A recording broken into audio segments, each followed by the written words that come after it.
We are discussing today again, not only finding the purpose of God, but following the path of God. What do we need? Yesterday we talked about the people factor.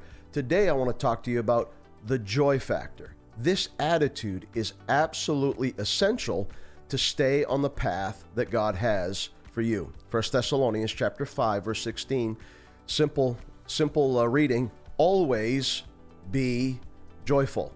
That's what Paul said. Always be joyful. One more time. Always be joyful. He's not talking about a mood.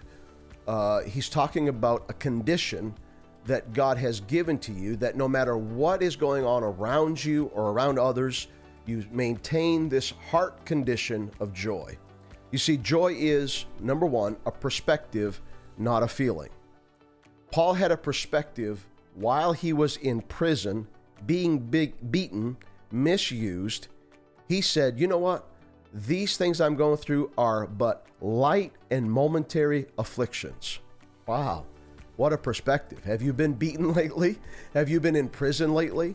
I've had less things happen that have tested my joy.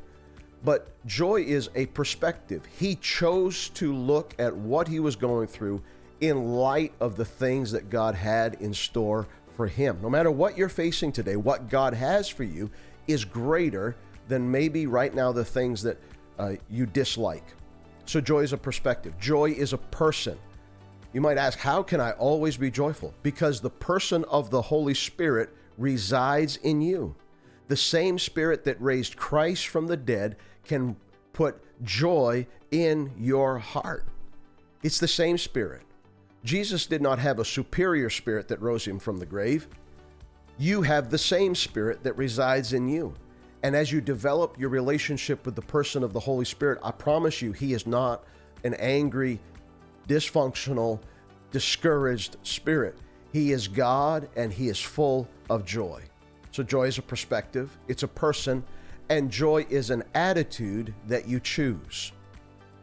Be joyful, Paul said. Sometimes you just got to take a hold of yourself and say, I refuse to be sorrowful.